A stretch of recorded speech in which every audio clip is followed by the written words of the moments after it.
Hunter Biden has a massive side hustle. So Hunter's $11 million Chinese connections, according to DailyMail.com's analysis, reveals President's son and brother Jim Biden pocketed seven-figure salaries and hefty bonuses from lucrative joint venture linked to Communist Party and Beijing spies. So let's get right into it.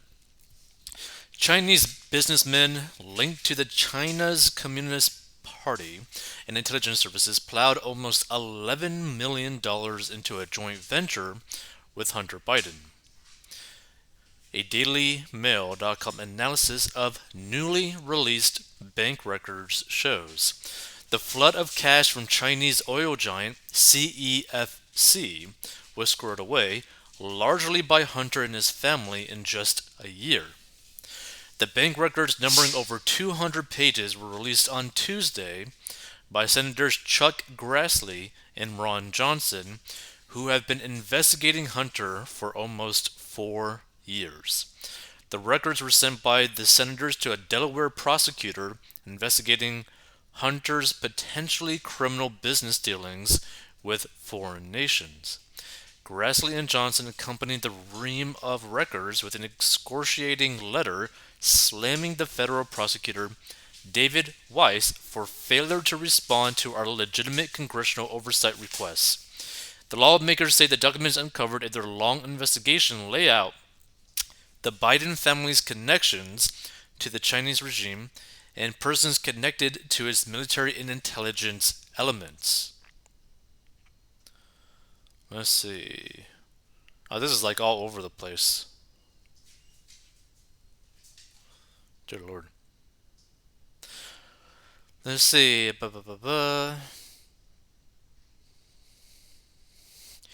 Okay, so in the Hunter Biden investigation details how the president's son, his uncle Jim Biden, and his Chinese business partners extracted cash from an $11 million payout to a bank account for Hudson West III LLC, a company jointly owned by Hunter's firm Owasco PC and CEFC subsidiary.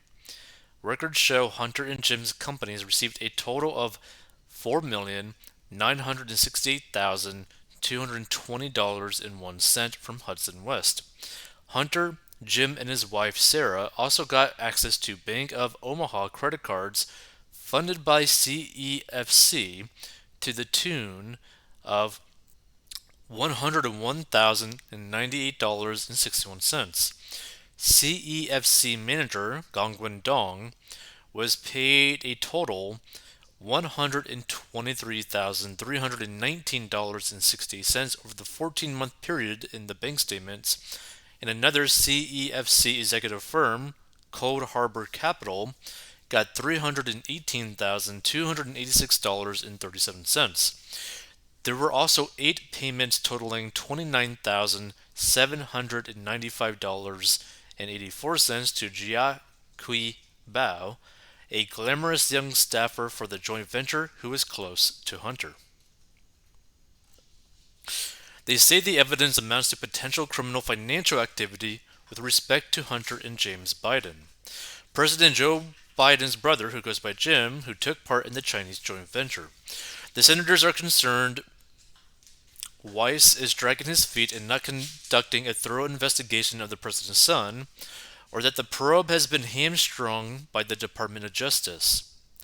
Their data dump comes less than 2 weeks before the congressional midterm elections. If Republicans win back control of the House, they are poised to launch their investigation into the Bidens, backed by subpoena powers that control would afford them. An analysis of the hundreds of pages of bank statements by DailyMail.com shows Hunter's Chinese business partners transferred a total of $10,736,413.50 to a Cathaway bank account for Hudson West III LLC, a company jointly owned by Hunter's firm, blah blah blah blah. So as CEFC poured millions into the joint venture, Hunter and Jim extracted the cash, paying themselves $100,000 and $65,000 monthly salaries, respectively. The operating agreement for the Delaware Incorporated Company released by the Senators says Hunter would receive a $500,000 one time retainer fee, too. Hunter, his uncle, and Jim's wife, Sarah, got access to credit cards that were funded by CEFC to the tune of $101,098.61. And CEFC executive Patrick Ho paid Hunter $1 million from the company's funds as a retainer after he hired the first son as his lawyer, following his arrest by U.S. law enforcement in November 2017 on bribery and money laundering charges. The report by the Senators said Hunter and Jim's companies received a total of $4,968,220.01 from Hudson West.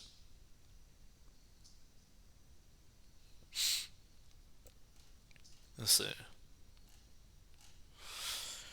The millions of dollars were ostensibly for the Biden's work helping to land energy deals for CEFC around the world. But mounting evidence in text messages, emails, and photos of Joe's knowledge and even involvement in his family's Chinese business suggests that cash could in fact have been part of an attempt to gain influence with the future president. In their fiery letter to Weiss, the senators highlighted how CEFC was not just a private company, it had many close links to the Chinese Communist Party, the CCP. The firm received financing from the state-owned China Development Bank and hired a number of former officials from state-owned energy companies, the lawmakers said. Grassley and Johnson quoted a Reuters article from January 2017 which noted that CEFC subsidiaries were flooded with the Communist Party committees more than at many private Chinese companies.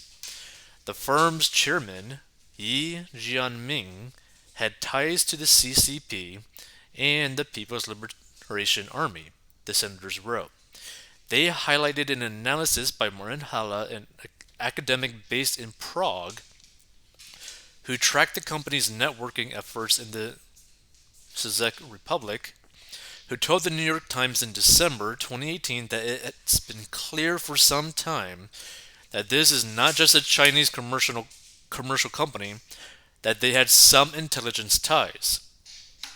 CEFC was the perfect vehicle to bring financial benefits to the communist regime under the guise of a private sector company, Grassley and Johnson wrote in their letter.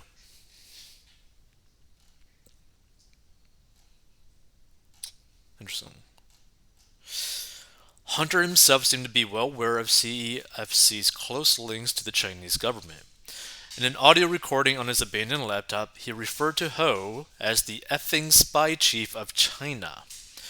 Court records reveal the FBI obtained a warrant to monitor Ho's communication under the Foreign Intelligence Surveillance Act, usually used to keep tabs on foreign spies. However, Ho has not been convicted of any espionage offenses, just bribery. Hunter also texted his business partners that he believed Chinese President Xi Jinping had personally given his approval for CEFC to form a joint venture with the Bidens.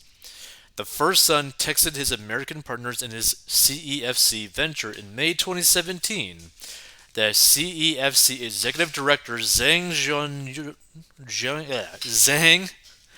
Jianjun was coming to be my partner to be partners with the Bidens, and that Zhang implied that the number one has made that clear and available to him.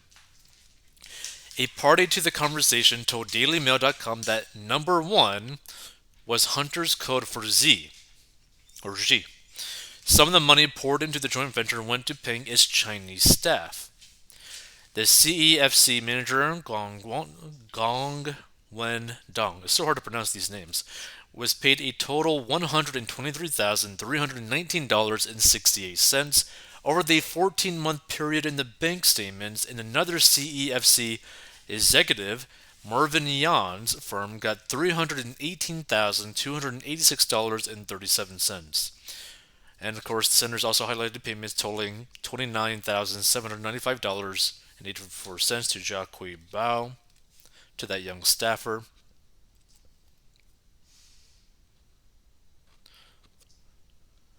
Let's see. Bao sent Hunter offering opposition research to help Zhou's campaign, hinting at political sea changes in China, encouraging Hunter to embezzle cash from the joint venture, and offering to drop off his military dog tags he had left at her apartment.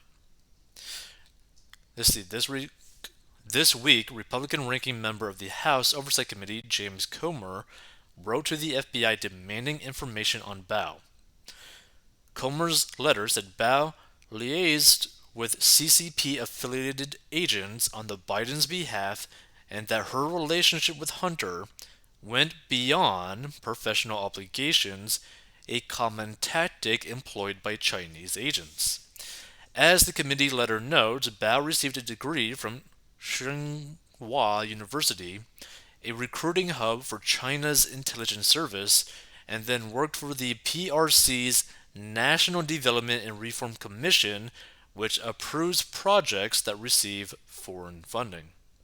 Feel free to give your thoughts, right? But let's check out some of these best rated comments on this DailyMail.com article. So the big guy got his cut too. If this were Trump's kids, the left would be going ballistic by now. 24/7 non-stop SMM coverage too. Let's see.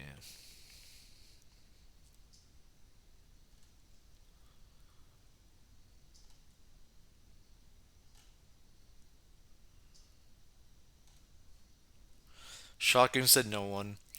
We knew it all along and was just waiting for the information to surface.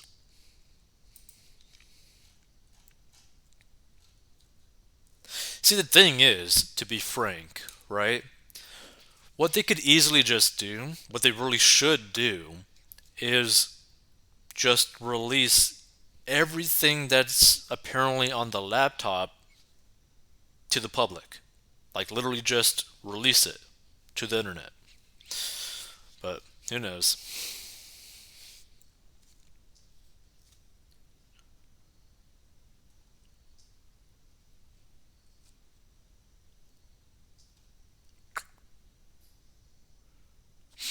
I guess we should be thankful for DM. They are doing better investigative journalism than the all so called journalists. Thank you, DM, doing the work our FBI will not.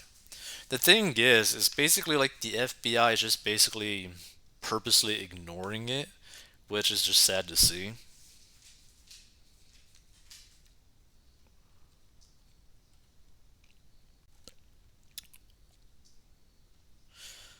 Welcome to 2022. DM, the rest of the world has known this for at least a year now.